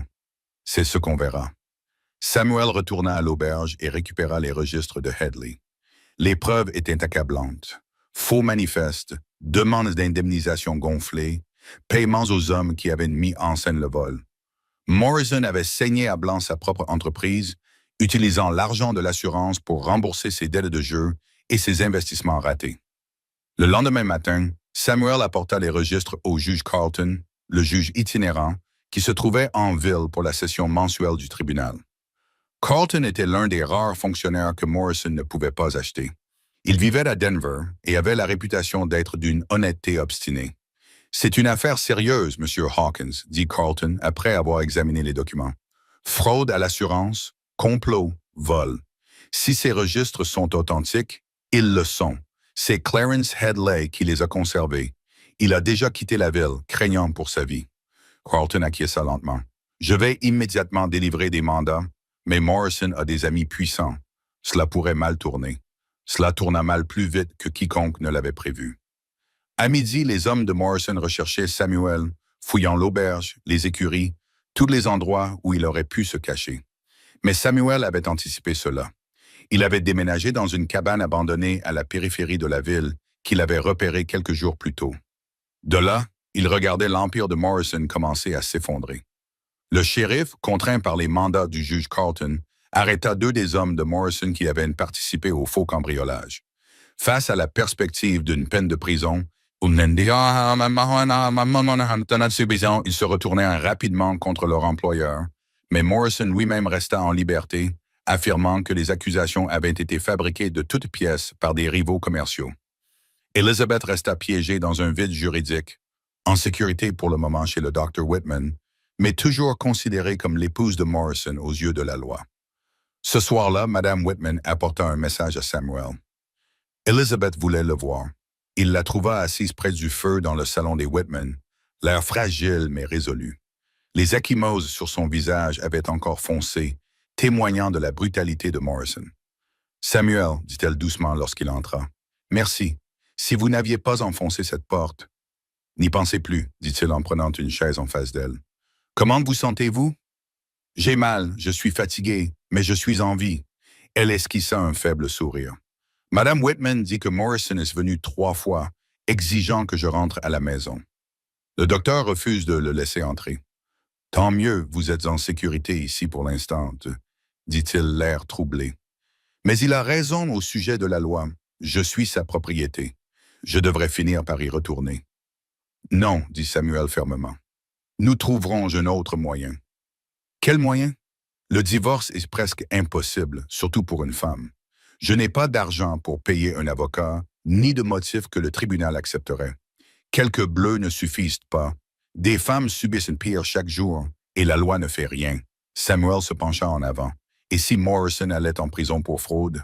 Je serais alors la femme d'un criminel, sans ressources et déshonorée. Mieux que morte, je suppose. Mais elle s'interrompit, le regard fixé sur le feu. « Elizabeth, regarde-moi. » Il attendit qu'elle le regarde dans les yeux. « Je ne le laisserai pas te faire de mal à nouveau, quoi qu'il en coûte. Tu ne peux pas lutter contre le monde entier. Samuel, tu n'es qu'un homme. J'ai survécu à pire. » Un coup à la porte les interrompit. Le Dr. Whitman entra, le visage grave. « Je suis désolé de vous déranger, mais j'ai des nouvelles. Morrison a payé sa caution et il a rassemblé ses hommes au saloon. Les rumeurs sont inquiétantes. »« Quel genre de rumeurs? » demanda Samuel. « Le genre qui parle de lynchage et de justice expéditive. Il vous traite de voleur et de kidnappeur. Il dit que vous essayez de lui voler sa femme, dit Whitman après une pause. J'ai prévenu le juge Carlton, mais il est en tournée et ne sera pas de retour avant plusieurs jours. » Samuel se leva. « Alors je ferais mieux de me préparer à recevoir des visiteurs. »« Samuel, non, dit Elizabeth en se levant malgré ses blessures. Tu ne peux pas les affronter tous. Je n'ai pas de l'intention de le faire. » Il se tourna vers Whitman. « Protégez-la. Verrouillez les portes. Armez-vous si nécessaire. » Il partit avant qu'Elizabeth n'ait pu protester davantage. Les rues étaient inhabituellement calmes. La plupart des honnêtes gens avaient senti que des ennuis se préparaient et s'étaient réfugiés chez eux. Samuel se rendit au bureau du télégraphe où il envoya un message soigneusement rédigé au bureau du shérif de Luand à Denver, détaillant les crimes de Morrison et la menace immédiate. Puis il rendit visite à l'armurier. « Vous vous attendez à des ennuis? » demanda l'armurier, remarquant que Samuel achetait des munitions et un deuxième pistolet dans l'espoir de les éviter. Samuel répondit « Mais un homme doit être prêt. » À la tombée de la nuit, Samuel se positionna stratégiquement, non pas dans la cabane où les hommes de Morrison pourraient le chercher, mais dans le clocher de l'église, d'où il avait une vue dégagée sur la maison du médecin et la rue principale. Il avait appris la patience dans les montagnes, l'art d'attendre que sa proie se révèle. Il n'eut pas à attendre longtemps. Vers minuit, un groupe de cavaliers se rassembla devant le saloon. Morrison les menait, sa voix portant dans l'air calme, alors qu'il les incitait à une juste colère. Ils allaient récupérer sa femme volée, déclara-t-il, et s'occuper de l'homme des montagnes qui l'avait corrompu. Mais alors qu'ils se dirigeaient vers la maison du médecin, ils trouvèrent le shérif et 6 adjoints de la ville qui les attendaient. Les mandats du juge Carlton avaient donné du courage au shérif, et le témoignage du Dr. Whitman sur les blessures d'Elizabeth avait fait basculer l'opinion publique. « Faites demi-tour, Morrison, » ordonna le shérif. « Il n'y aura pas de justice populaire ce soir. » Morrison retint son cheval. « Je veux ma femme, shérif, et je veux que Hawkins soit arrêté pour enlèvement. Votre femme est sous surveillance médicale. Quant à M. Hawkins, il lui a sauvé la vie. Il n'y a rien de criminel là-dedans.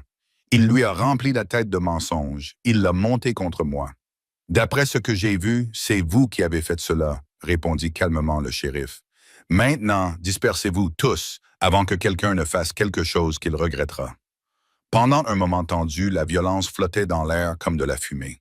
Puis Morrison fit faire demi-tour à son cheval. Ce n'est pas fini, grogna-t-il. J'obtiendrai satisfaction d'une manière ou d'une autre. De son perchoir, Samuel les regarda s'éloigner. Le danger immédiat était passé, mais Morrison était désormais comme un ours blessé, plus dangereux que jamais. Il fallait que quelque chose change. Le lendemain matin apporta une nouvelle inattendue. Une lettre était arrivée pour Elizabeth, livrée par un courrier spécial de Philadelphie. Samuel était présent lorsqu'elle la lut, son visage passant de la surprise à la joie, puis à l'incertitude. « Elle vient du cousin de ma mère, Theodore Ashford », expliqua-t-elle. « C'est un banquier de Philadelphie. Il a appris la mort de ma mère et ma situation. Il m'offre un poste de gouvernante pour ses enfants et le voyage de retour vers l'Est. C'est merveilleux, dit Samuel, bien que son cœur se serre. La diligence part demain après-midi. Il a déjà envoyé l'argent pour le voyage, dit-elle en le regardant, le conflit évident dans ses yeux. C'est une chance pour une nouvelle vie. Loin de Morrison, tu devrais la saisir. Vrais-tu? Elle posa la lettre. Et toi, Samuel? Je m'en sortirai très bien. Comme toujours, ce n'est pas ce que je voulais dire. Elle se leva et traversa la pièce pour rejoindre Samuel près de la fenêtre. Toutes ces années. Je me souvenais de ce garçon qui m'avait porté jusqu'à la maison quand j'étais tombé, qui avait attrapé des lucioles avec moi et m'avait promis que nous serions toujours amis. J'ai pensé à toi chaque été. Je me demandais si tu t'en souvenais aussi. Je m'en souvenais, dit-il doucement. Et maintenant, nous nous sommes retrouvés pour nous séparer à nouveau. Elle lui toucha la main. Viens avec moi, Samuel. Quitte cet endroit. Nous pourrions recommencer à zéro à Philadelphie. Il resta silencieux pendant un long moment, imaginant cela. Une vie dans la ville, entourée de gens, d'immeubles et de bruit, loin de ses montagnes, de sa solitude, de tout ce qu'il avait connu pendant 12 ans. Je n'ai pas ma place dans des endroits comme Philadelphie, dit-il finalement. La nature sauvage est ma maison maintenant. Alors je resterai, dit-elle impulsivement. Nous affronterons Morrison ensemble. Non, dit-il en se tournant vers elle, caressant doucement son visage meurtri. Tu dois partir. Sois prudente. Morrison ne cessera jamais de te traquer ici. Saisis cette chance, Elizabeth. Vis la vie que tu mérites. Des larmes coulèrent sur ses joues. Ce n'est pas juste. Nous venons juste de nous retrouver. Peut-être que cela suffit, dit-il. De savoir que nous avons tous deux survécu, que nous nous sommes tous deux souvenus. C'est peut-être tout ce qui nous était destiné. Elle l'embrassa alors, doucement et désespérément, avec un goût de larmes et de poubelle. Il la serra délicatement dans ses bras, attentif à ses blessures, souhaitant pouvoir figer cet instant pour toujours. Mais le temps continuait inexorablement à s'écouler. Cette nuit-là, on apprit que Morrison avait disparu. Sa maison était vide, son bureau abandonné. Certains disaient qu'il avait fui devant les marshals fédéraux. D'autres murmuraient des possibilités plus sombres. Samuel passa la nuit à monter la garde, ne faisant confiance à rien. Morrison n'était pas du genre à fuir. Il était quelque part en train de préparer quelque chose. La réponse vint à l'aube. Une note clouée à la porte du médecin. Midi, Main Street. Viens seul ou elle mourra de toute façon. Morrison. Un défi. Un duel. Le genre de justice frontalière en laquelle Morrison croyait.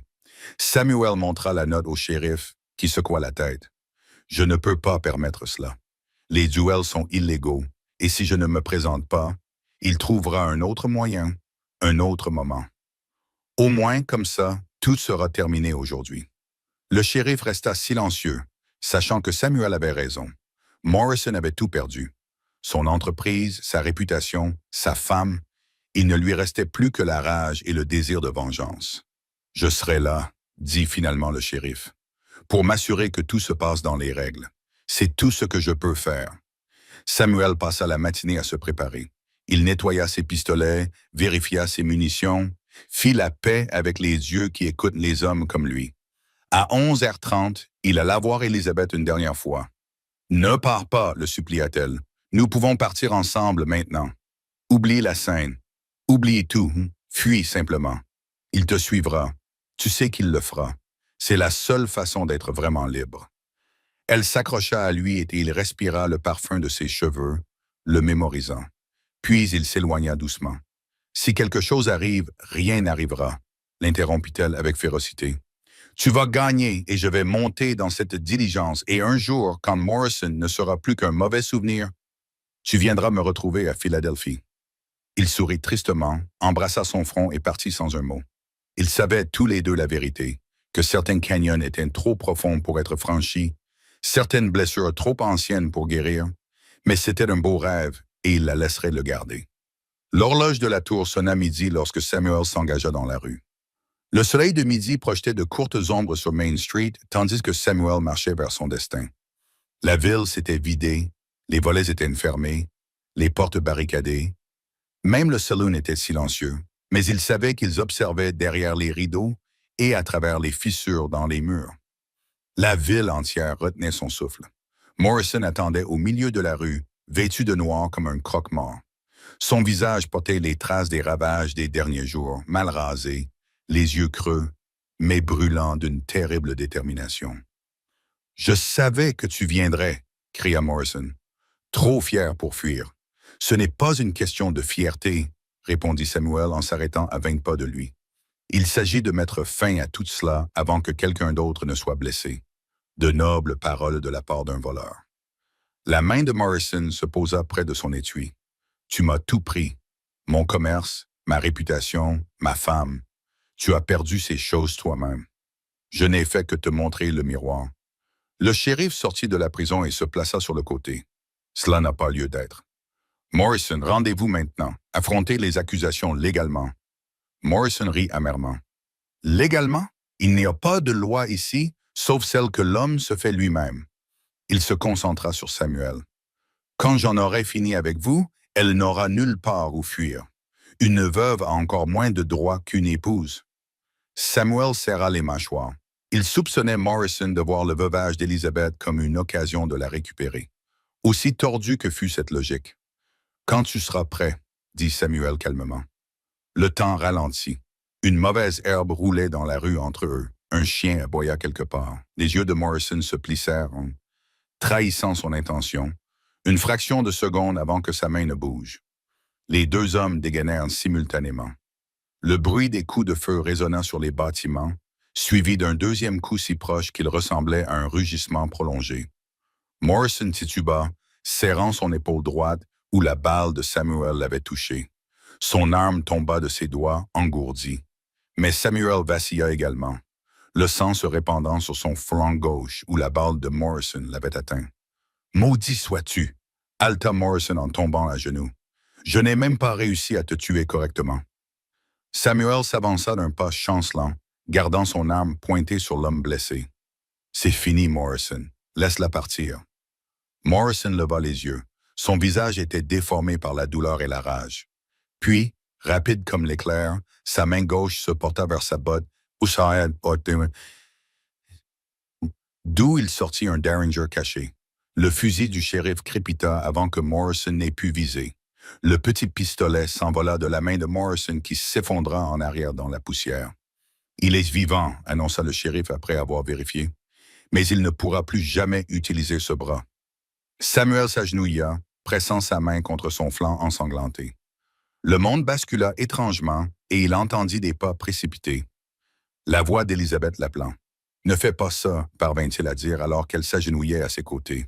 « La diligence. »« Oublie la diligence, » dit-elle, les larmes coulant sur son visage. « Dr. Whitman, que quelqu'un aille chercher le médecin. » Les heures suivantes se succédèrent dans un brouillard de douleur et de ludinum. Samuel perdait et reprenait conscience, conscient des mains qui s'affairaient sur sa blessure, de la présence d'Elizabeth, telle une ancre dans la tempête. Lorsqu'il se réveilla enfin complètement, la nuit était tombée. Il était allongé dans un lit propre dans la maison du médecin, le torse étroitement bandé. Elizabeth était assise sur une chaise à côté de lui, toujours vêtue de la même robe, désormais tachée de son sang. « Tu as raté ta diligence, » dit-il d'une voix rauque. « Il y en aura une autre. » Elle lui prit de la main. « Morrison est en détention. Les marshals fédéraux sont arrivés il y a 1 heure. Entre les accusations de traite et de fraude, il passera le reste de sa vie en prison. Tant mieux. » Il scruta son visage à la lumière de la lampe. « Tu es libre maintenant. » « Oui. » Elle lui serra la main. « Libre de faire mes propres choix. » Le Dr. Whitman entra et examina les bandages de Samuel. « Vous avez de la chance, Monsieur Hawkins. La balle a traversé sans toucher d'organe vital. Vous aurez mal pendant quelques semaines, mais vous vivrez. » Combien de temps avant qu'il puisse voyager? Demanda Élisabeth. Voyager? Le médecin fronça les sourcils. Pas avant au moins 2 semaines. Peut-être 3. Pourquoi? Parce que nous avons des projets à faire, dit-elle fermement. N'est-ce pas, Samuel? Il la regarda, perplexe. Élisabeth, j'ai réfléchi, continua-t-elle. Philadelphie était le rêve de ma mère, pas le mien. Je ne veux pas être la gouvernante des enfants de quelqu'un d'autre. Je veux... Elle marqua une pause, rassemblant son courage. Je veux partir avec toi dans les montagnes. Élisabeth, tu ne comprends pas ce qu'est cette vie. L'isolement, le danger. Je comprends que j'ai passé la semaine dernière enfermé dans une prison de convenance et de loi. Je comprends que le seul moment où je me suis sentie vraiment vivante, c'est quand nous avons couru dans la neige cette nuit-là, libre sous les étoiles. Sa voix se fit plus forte. Je comprends que je t'ai perdu une fois, et je ne te perdrai plus. Ce n'est pas une vie pour une femme, protesta-t-il faiblement. Qui a dit ça? Il y a des femmes dans ces montagnes qui vivent et s'épanouissent. Je peux apprendre, Samuel. Je suis plus forte que je n'en ai l'air, je le sais. Il toucha doucement les ecchymoses sur son visage. Tu as survécu, Morrison. Alors donne-moi une chance de choisir ma propre vie. Pas ce qui est convenable ou attendu, mais ce que je veux. Elle se pencha vers lui. Et ce que je veux, c'est toi. Le Dr. Whitman s'éclaircit la gorge. Je vais vous laisser seul. Mais M. Hawkins a besoin de repos. Après son départ, Samuel resta silencieux pendant un long moment. Ce ne sera pas facile, dit-il finalement. Ma cabane est petite, rudimentaire. Il n'y a pas de robe élégante, ni de thé dansant. J'ai eu des robes élégantes. Elles avaient un prix que je ne pouvais pas payer. Elle sourit. D'ailleurs, je me souviens d'une fille qui préférait grimper aux arbres plutôt que d'aller au thé dansant. C'était il y a longtemps. Pas si longtemps. Elle repoussa ses cheveux de son front. Certaines choses ne changent pas, Samuel. Nous avons été amis autrefois. Nous pourrions l'être à nouveau et peut-être même plus. Il saisit sa main et la posa contre sa joue. Tu es sûr? Je n'ai jamais été aussi sûr de quoi que ce soit. Il l'attira vers lui pour l'embrasser, doucement et avec beaucoup de promesses. Lorsqu'ils se séparèrent, elle souriait à travers ses larmes. Repose-toi maintenant, dit-elle. Nous avons le temps de planifier. Les montagnes ne vont pas bouger. Au cours des 2 semaines suivantes, pendant que Samuel se remettait, ils firent leurs préparatifs.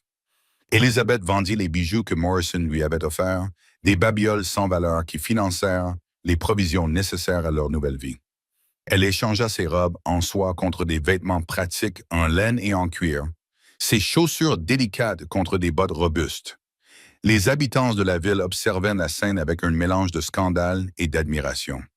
Voici une femme qui avait survécu à un mariage brutal, qui aurait pu se réfugier dans le confort et la sécurité de l'Est, mais qui avait préféré choisir la liberté incertaine de la frontière. Madame Whitman lui enseigna les rudiments de la médecine, comment soigner les blessures, identifier les plantes médicinales, réduire les fractures. La femme du propriétaire du magasin général lui montra comment conserver la viande, faire du pemmican, réparer les déchirures dans des tissus épais. « Vous avez vraiment l'intention de le faire, Madame Peabody ?» demanda-t-elle en regardant Élisabeth s'entraîner à charger un fusil sous les instructions de Samuel. « Oui. » Élisabeth visa le canon, appuya sur la détente. La balle atteignit la cible en plein centre. « J'ai perdu trop d'années à être ce que les autres attendaient de moi. Il est temps que je sois moi-même. » Le jour où Samuel fut autorisé à voyager, ils se tinrent ensemble devant l'église où tout avait commencé. Le bâtiment semblait différent à la lumière du jour, plus petit, moins imposant.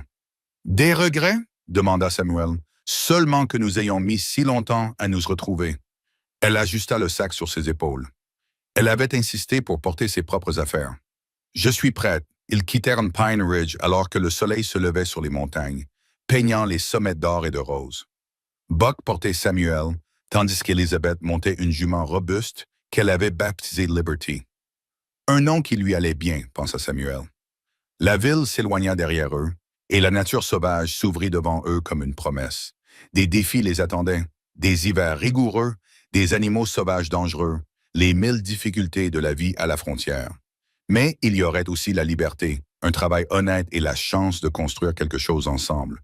Samuel appela Élisabeth alors qu'ils entraient dans la forêt. « Oui, tu te souviens de ce que j'ai dit quand j'avais 8 ans à propos d'épouser quelqu'un de courageux? » Il sourit. C'était des paroles stupides. Tu as dit non, dit-elle en encourageant Liberty à côté de Buck. J'avais raison la première fois.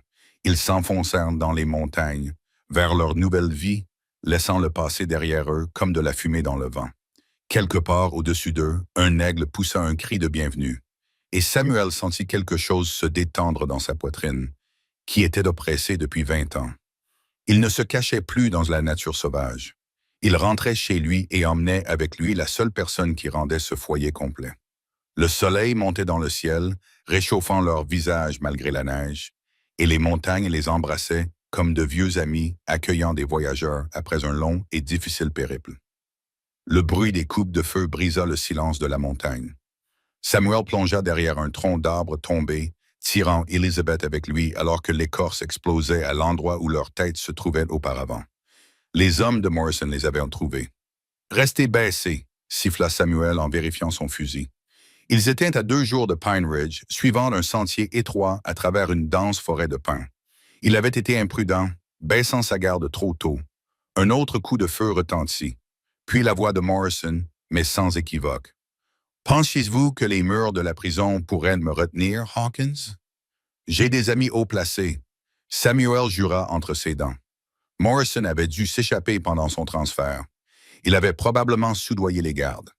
À présent, il était là, avec au moins 3 hommes à en juger par les positions des tirs.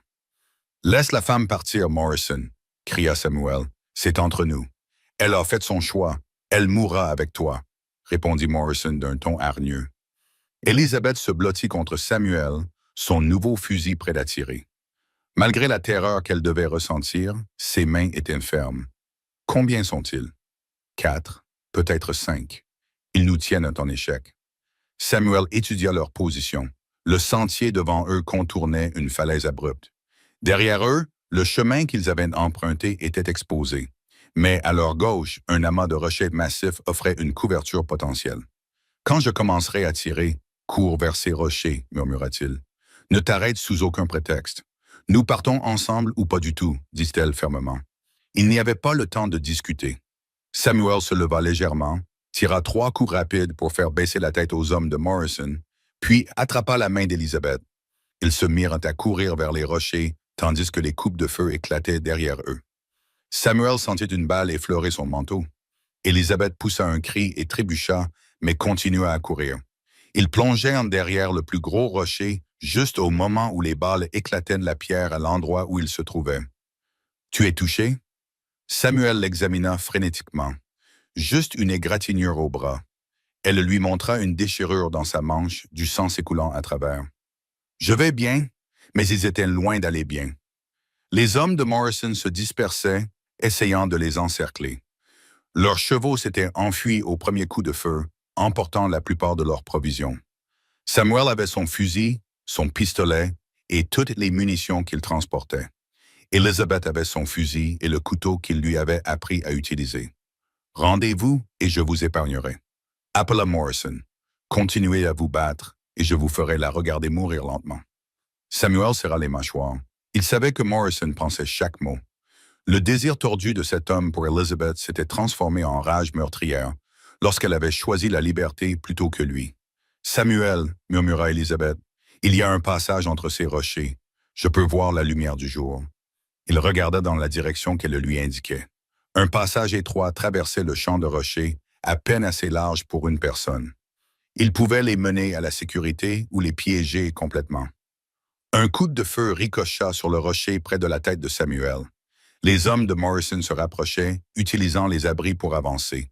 Bientôt, ils auraient un angle de terre dégagé. « Vas-y, » décida Samuel, « je les retiendrai. »« Non, » rétorqua Elizabeth, les yeux verts brillants de détermination. « Nous survivrons ensemble ou pas du tout. Souviens-toi. » Avant qu'il n'ait pu protester, elle s'était déjà engouffrée dans le passage. Samuel n'avait d'autre choix que de la suivre, reculant tout en surveillant s'ils étaient poursuivis. Le passage serpentait entre d'énormes rochers, parfois si étroits qu'ils devaient se mettre de côté pour passer. Ils débouchèrent sur une pente raide recouverte de schiste friable. Au-dessus d'eux, la montagne s'élevait en falaises déchiquetées. En contrebas, une rivière tumultueuse creusait une gorge profonde et derrière eux, Des cris indiquaient que les hommes de Morrison avaient trouvé le passage. La rivière, dit Elizabeth. Si nous pouvons l'atteindre, répondit une balle sifflant dans l'air, à laquelle Samuel répondit par un tir. Ils descendirent la pente traîtresse à moitié en courant, à moitié en glissant, des pierres roulant autour d'eux. Elizabeth perdit l'équilibre et glissa sur 6 mètres avant de s'agripper à un pin rabougri. Morrison apparut à la sortie du passage, le bras blessé en écharpe, mais un pistolet dans sa main valide. Son visage était déformé par une rage folle. « Tu aurais dû la laisser brûler. »« Hawkins !» cria-t-il en tirant. La balle fit jaillir des étincelles des rochers près d'Elizabeth. Le fusil de Samuel répondit par un craquement. Mais Morrison se baissa. D'autres hommes apparurent, tirant sur eux. Ils atteignirent une falaise au-dessus de la rivière, à 6 mètres au-dessus des eaux sombres et tumultueuses. Samuel pouvait entendre le rugissement des rapides en aval. « Tu sais nager ?» demanda-t-il à Elizabeth. « J'ai grandi dans une ferme du Missouri, » répondit-elle avec humour noir. « Qu'est-ce que tu crois? Alors retiens ton souffle et prie. » Il lui saisit de la main. À 3-1-2, les hommes de Morrison sortirent de leur cachette en tirant. Samuel ressentit une douleur brûlante dans les côtes, alors qu'Elizabeth et lui sautaient dans le vide. L'eau les frappa comme un marteau glacé, leur coupant le souffle. Le courant les emporta immédiatement, les entraînant vers l'aval. Samuel lutta pour retenir Elizabeth, pour garder leur tête hors de l'œil. Des rochers émergeaient de l'écume. Samuel se tordit, absorbant le choc sur son dos pour protéger Elizabeth. Des étoiles explosèrent dans son champ de vision. Puis ils furent dépassés, emportés dans un virage qui les cachait à la vue de Morrison. Ils luttèrent contre le courant pendant ce qui leur sembla être des heures, mais qui ne fut probablement que quelques minutes. Ils finirent par se hisser sur une plage rocheuse dans un remous calme. Ils restèrent allongés, haletants comme des poissons hors de l'eau, crachant de l'eau de rivière. « Ça va ?» parvint à demander Samuel. Elizabeth se redressa sur ses coudes, les cheveux ruisselants, les vêtements déchirés et collés à sa peau. « Défini, ça va », dit-elle faiblement, malgré tout. Samuel se surprit à rire, devant l'absurdité de la situation. Poursuivie par un fou, mitraillé, presque noyé, et elle avait toujours son humour pince sans rire. Elizabeth le regarda comme s'il avait perdu la tête, puis se mit à rire elle aussi, en partie par hystérie, en partie par soulagement. « Il faut partir », dit finalement Samuel, redevenant sérieux. « Morrison n'abandonnera pas. Il suivra la rivière. » Ils essorèrent leurs vêtements autant que possible et vérifièrent leurs armes. Miraculeusement, le pistolet de Samuel était resté dans son étui. Son fusil avait disparu, emporté par la rivière, mais Elizabeth avait réussi à garder son couteau. Les côtes de Samuel brûlaient à l'endroit où la balle l'avait effleuré, et le bras d'Elizabeth saignait encore. Ils déchirèrent des bandes de sa jupe pour panser leurs blessures, puis commencèrent à descendre le long de la rive. Le soleil se couchait lorsqu'ils trouvèrent la grotte, un abri peu profond creusé par les eaux anciennes, caché derrière un écran de sol. Ils rampèrent à l'intérieur, épuisés au-delà de toute mesure. « Pas de feu », dit Samuel avec regret. « La fumée nous trahirait. »« Je suis trop fatigué pour m'en soucier », dit Elizabeth en se blottissant contre lui pour se réchauffer. Malgré leurs vêtements trempés et la température qui baissait, sa présence était réconfortante. « Je suis désolé », dit Samuel dans l'obscurité. « J'aurais dû m'y attendre. J'aurais dû être prêt. »« Arrête », dit-elle en posant un doigt sur ses lèvres. « Les choix de Morrison ne sont ni ta faute ni la mienne. C'est un animal enragé qui doit être abattu. Demain, nous reviendrons sur nos pas, nous retrouverons nos chevaux si possible, nous irons à Fort Collins et nous alerterons les autorités. Demain, acquiesça-t-elle. Puis, d'une voix plus douce, Samuel, malgré tout, les coupes de feu, la noyade évitée de justesse. Je ne regrette rien. C'est toujours mieux que la vie que j'ai laissée derrière moi. Il la serra contre lui, sentant les battements réguliers de son cœur contre sa poitrine. Tu es folle. Tu le sais, n'est-ce pas? Probablement, mais je suis libre. Elle leva la tête et trouva ses lèvres dans l'obscurité. Ils s'embrassèrent avec une passion désespérée, conscients de la proximité de la mort, de l'incertitude du lendemain. Lorsqu'ils se séparèrent, Samuel sentit un changement fondamental en lui. Il ne s'agissait plus seulement de protéger Elizabeth ou d'honorer un lien d'enfance. Il s'agissait d'un avenir, d'une vie ensemble. S'ils pouvaient survivre pour le revendiquer, un bruit à l'extérieur les fit se figer. Des pas sur le gravier, prudents mais audibles. Samuel sortit son pistolet et poussa Elizabeth plus profondément dans la grotte derrière lui. « Je sais que vous êtes là. » La voix de Morrison portait dans l'air nocturne. « J'ai vu vos traces, je suis seul pour l'instant. J'ai envoyé mes hommes vous couper la retraite, mais je voulais en finir personnellement. » Samuel évalua leurs options. La grotte n'avait qu'une seule entrée. Morrison avait choisi son approche. Elle tomba. « Lâche-la, » tenta Samuel une dernière fois. « Prends-moi, mais laisse-la partir. » « Elle a eu sa chance d'être une veuve respectable, » dit Morrison. « Elle aurait pu te pleurer comme il se doit. Trouver un autre mari. Au lieu de cela, elle a choisi de s'enfuir comme une sauvage. Elle est aussi coupable que toi maintenant. » La main d'Elizabeth trouva celle de Samuel dans l'obscurité. Elle la serra fort, il la serra en retour. Une promesse silencieuse. Quoi qu'il arrive, ils y feraient une face ensemble. « Tu nous veux ?» cria Samuel. « Viens nous chercher. » Le rire de Morrison était sinistre. « Oh, je le ferai. Mais d'abord, je pense que je vais profiter de l'attente. Vous pouvez rester assis là toute la nuit à vous demander quand je vais frapper. Peut-être que j'attendrai l'aube, quand vous serez raidis par le froid. Peut-être que je vous débusquerai. Ou peut-être, sa voix se rapprocha. Peut-être que je vais simplement... » Le bruit d'un coup de fusil l'interrompit, suivi d'un bruit sourd. Samuel attendit, tous les muscles tendus. Puis une voix familière s'écria. « C'est Tom Brennan! Morrison est à terre! Vous allez bien là-dedans? » Samuel sortit prudemment et trouva l'ancien éclaireur de cavalerie debout au-dessus du corps inerte de Morrison, fusil à la main. 3 autres hommes de Pine Ridge se déployèrent derrière lui. « Tom, comment as-tu... » « Le Dr. Whitman m'a prévenu quand Morrison s'est échappé. Nous te suivons depuis 2 jours.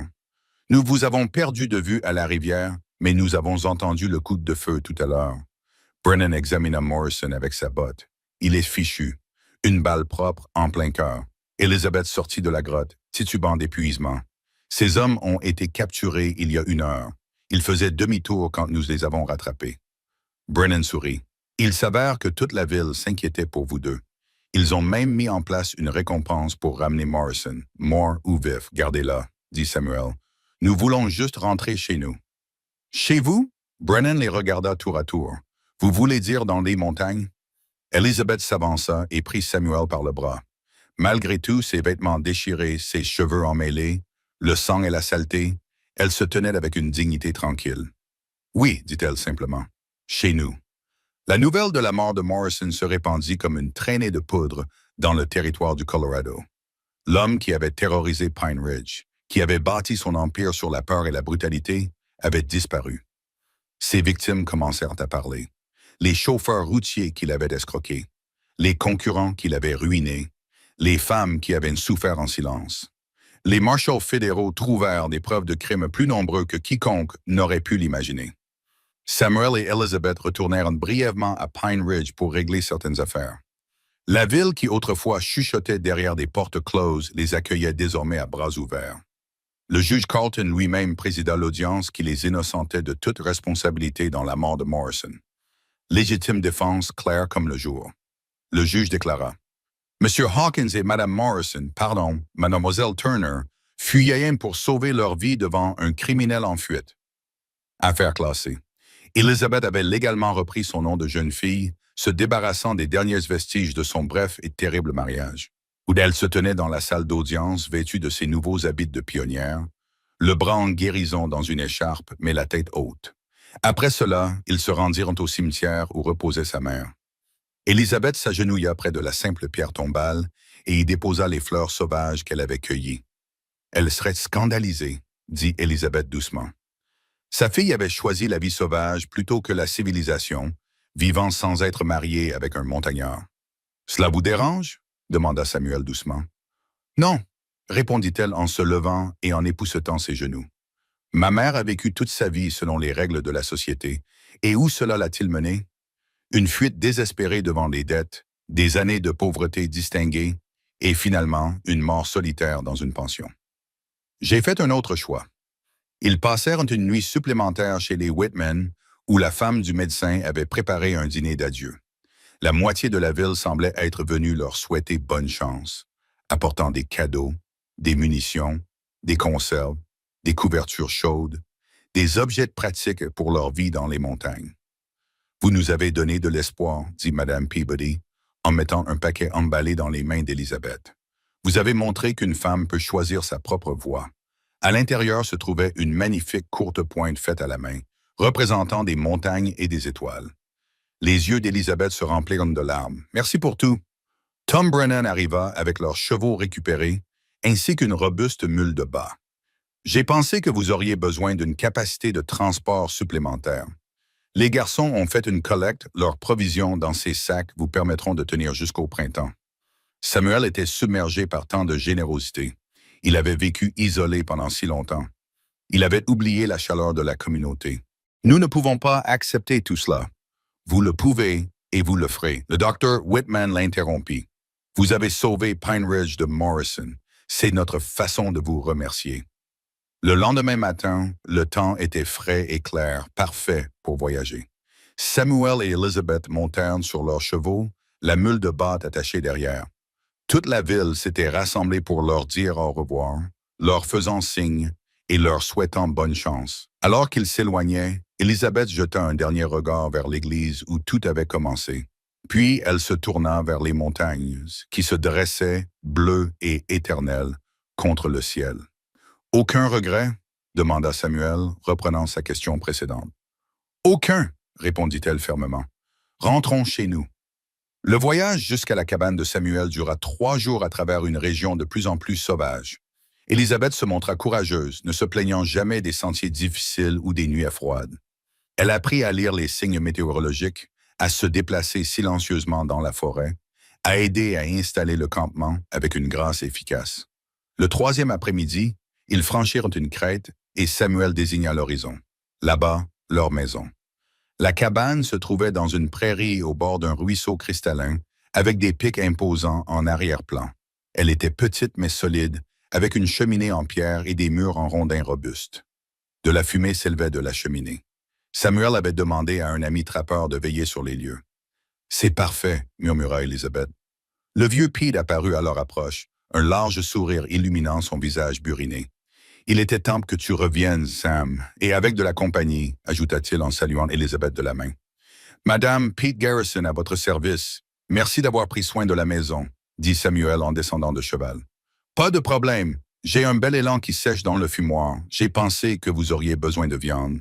Je vais y aller maintenant. Je vous laisse vous installer. » Pete fit un clin d'œil à Elizabeth. « Vous avez besoin de quelque chose, madame? Ma cabane est à 2 vallées d'ici. Sam connaît le chemin. » Après le départ de Pete, Samuel fit visiter les lieux à Elizabeth. La cabane comprenait une pièce principale avec une cheminée, une petite chambre et une remise pour le rangement. Elle était spartiate mais propre, avec des meubles faits main et des pots pour se réchauffer. « Je sais que ce n'est pas grand-chose, » commença Samuel. Mais Elizabeth l'interrompit d'un baiser. « C'est la liberté, » dit-elle. « C'est la paix. C'est à nous. C'est tout ce qui compte. » Ils passèrent le reste de la journée à déballer leurs affaires et à organiser leur nouvelle vie. Elizabeth accrocha sa courte pointe au mur, ajoutant de la couleur à cet espace rustique.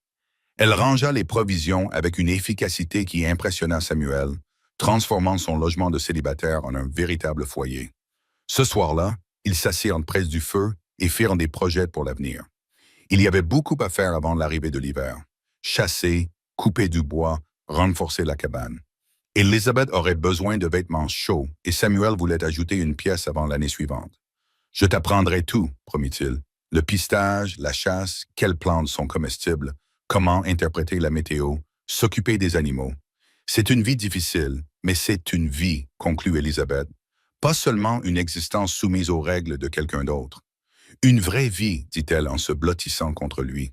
Je veux tout apprendre. » Au cours des semaines suivantes, elle tint parole. Elle apprit à tirer avec une précision mortelle, à se déplacer dans la forêt comme une ombre. Elle savait dépecer un cerf, préparer les pots, identifier les plantes comestibles. La douce citadine se transforma en une partenaire compétente pour la vie dans l'Ouest. Mais plus que cela, elle apporta de la chaleur à l'existence isolée de Samuel. La cabane se remplit de ses rires, de ses chants pendant qu'elle travaillait. Elle racontait des histoires près du feu, lisait les quelques livres qu'ils avaient, créait une civilisation dans la nature sauvage sans essayer de l'apprivoiser. Un soir, alors que les premières grosses flocons de neige commençaient à tomber, ils se tenaient ensemble, regardant les flocons danser dans la lumière déclinante. L'hiver est là, dit Samuel. Une fois l'école fermée, nous serons coupés du monde jusqu'au printemps. C'est ta dernière chance de changer d'avis. Elizabeth se retourna dans ses bras. Samuel Hawkins, quand comprendras-tu? Je suis exactement là où je veux être, là où j'ai choisi d'être. Même si nous ne sommes pas mariés, même si les gens trouvent cela inconvenant, laisse-les parler. Nous connaissons la vérité. Ce que nous avons est plus honnête que n'importe quel mariage forcé. Nous sommes partenaires par choix, pas par obligation. Elle sourit. Cependant, si tu voulais officialiser notre union, je ne m'y opposerai pas, mais seulement si c'est ton souhait, pas parce que la société l'exige. Samuel resta silencieux un instant, puis se dirigea vers son coffre. Il en sortit une petite pochette en cuir et revint vers elle. « J'attendais le bon moment, dit-il en ouvrant la pochette pour révéler 2 simples alliances en or. Je les ai achetées à Pine Ridge avant notre départ. Pete n'est pas seulement un trappeur. Il est également pasteur ordonné depuis son passage dans l'armée. Si tu es d'accord? » Les yeux d'Elizabeth se remplirent de larmes. « Oui, oh oui. » 3 jours plus tard, alors que la neige tombait abondamment dehors, Pete Garrison célébra une cérémonie simple dans leur cabane. Tom Brennan avait fait le voyage pour être témoin, accompagné de sa femme Martha, qui avait insisté pour venir malgré le temps. Elizabeth portait sa plus belle robe en laine et avait des fleurs sauvages dans les cheveux. Samuel avait taillé sa barbe et enfilé sa chemise la plus propre. Ce n'était pas sophistiqué, mais c'était leur choix, fait librement, accepté de plein gré. « Samuel, voulez-vous prendre cette femme pour épouse et rester à ses côtés quoi qu'il arrive dans ces montagnes? » « Oui. Et toi, Elizabeth, acceptes-tu de prendre cet homme pour époux afin de construire une vie avec lui dans cette région sauvage? » « Je l'accepte. Alors, par le pouvoir qui m'est conféré par le territoire du Colorado et le Tout-Puissant, je vous déclare mari et femme. » Ils s'embrassèrent sous des acclamations de leurs amis, et Martha sortit un gâteau qu'elle avait réussi à transporter malgré la neige. Ils firent de la fête toute la nuit, partageant leurs histoires et leurs rêves, tandis que la tempête enveloppait la cabane d'un cocon blanc. Lorsque les invités finirent par partir, promettant de revenir au printemps, Samuel et Elizabeth se tinrent ensemble sur le pas de leur porte, regardant la neige tomber sur leur royaume de sommets et de pins. « Plus besoin de fuir, dit Samuel doucement. Plus besoin de se cacher, juste vivre ensemble, ajouta Elizabeth en entrelaçant ses doigts avec les siens, comme cela aurait dû être depuis le début. Peut-être que tout s'est passé exactement comme il le fallait, réfléchit Samuel. Nous devions tous deux grandir pour devenir ce que nous sommes aujourd'hui. Ce garçon et cette fille du Missouri n'étaient peut-être pas prêts pour cela, mais nous le sommes maintenant. Elizabeth se blottit contre lui. Et nous avons le reste de notre vie pour rattraper le temps perdu. À l'intérieur de la cabane, le feu crépitait chaleureusement. Dehors, la vaste étendue sauvage s'étendait à l'infini sous son manteau de neige. Et entre les deux âmes qui avaient parcouru un long et difficile chemin pour se retrouver, créèrent leur propre monde, fondé sur le choix, le courage et le genre d'amour capable de survivre à tout. Les montagnes étaient les témoins de leur joie, ancienne et éternelle, promettant que certaines choses, comme l'amour véritable et la liberté, valaient n'importe quel prix. Dans les années à venir, d'autres colons parleraient de la maison des Hawkins avec admiration et une pointe d'envie, non pas pour leur richesse matérielle, qui était modeste, mais pour le bonheur évident qui rayonnait de leur simple cabane, le partenariat qui les rendait plus forts ensemble qu'à part. Ils eurent finalement des enfants robustes des montagnes qui grandirent libres et intrépides. Ils surmontèrent les tempêtes et les sécheresses, les périodes de vaches maigres et d'abondance. Ils vieillirent ensemble dans leurs prairies, sans jamais regretter le choix fait dans l'extrême difficulté qui devint le fondement d'une vie de bonheur. Et parfois, lors de soirées tranquilles, Elizabeth regardait Samuel et lui disait « Me reconnais-tu, homme des montagnes? J'étais ta voisine d'enfance. » Il souriait et répondait « Je te reconnais. Tu es mon cœur, mon foyer, mon éternité. » La nature sauvage les avait réunis, mis à l'épreuve et finalement bénis d'un amour aussi durable que les montagnes elles-mêmes. Sauvage, libre et absolument vrai. Merci d'avoir écouté cette histoire d'amour du Far West. D'où nous écoutez-vous aujourd'hui? J'aimerais connaître votre avis dans les commentaires ci-dessous. N'oubliez pas de vous abonner à la chaîne From Wild West et de partager ce qui vous a touché dans le parcours de Samuel et Elizabeth.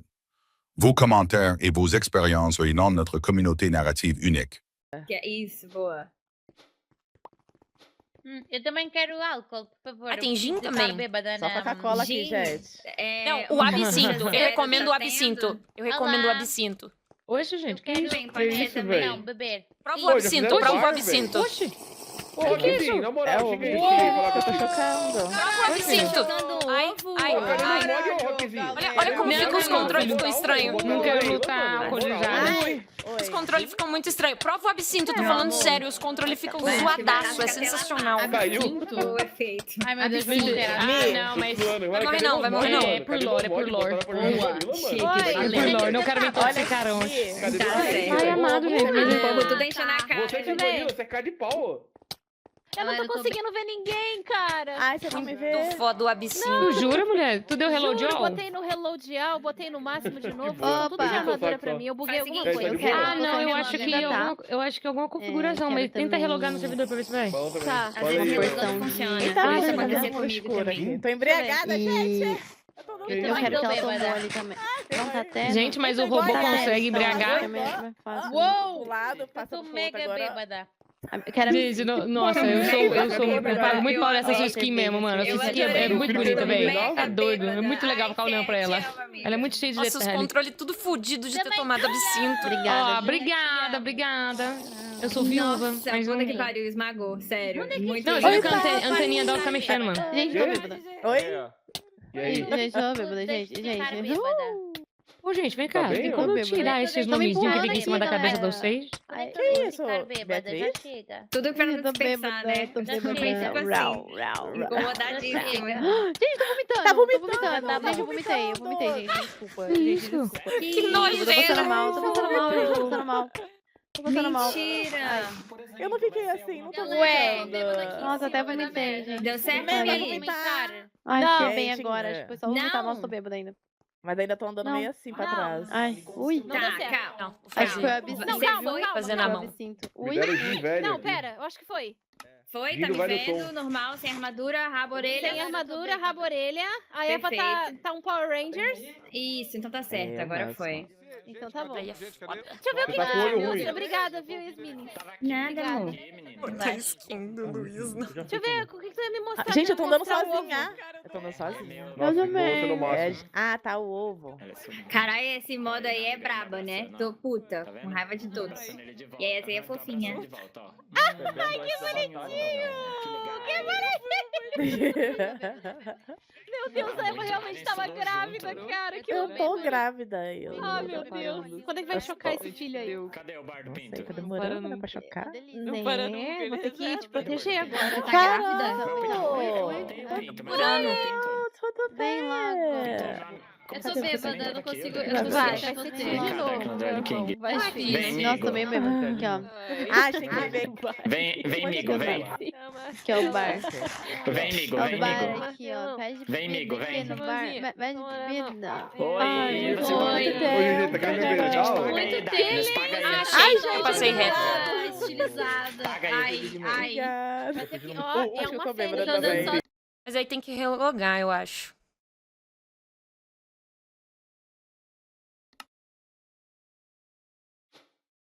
Doutor, Ah, essas aí você não tem, né? feliz que Essas aí você Mas não tem.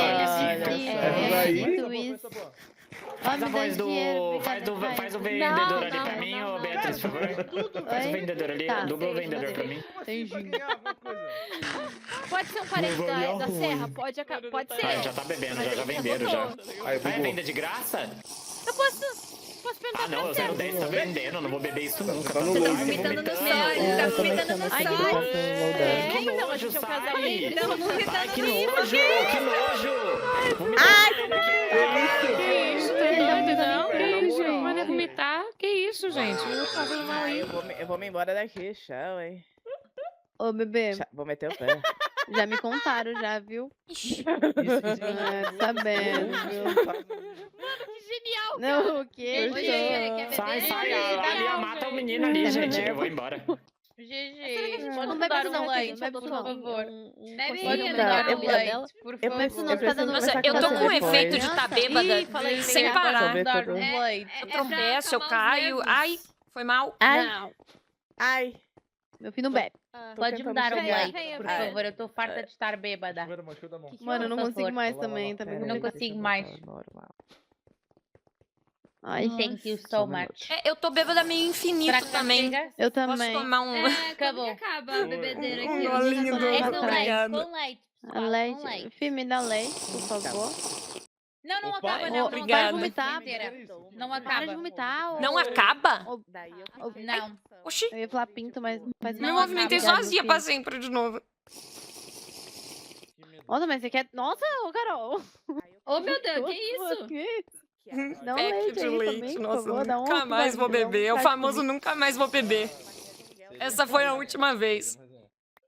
Boa. Gente, ah não, ele tá diminuindo. Nossa, dá pra caramba. Gente, não bebam absinto. A Amora já tinha me avisado pra não É. fazer isso. É perigoso. Não fazer o quê?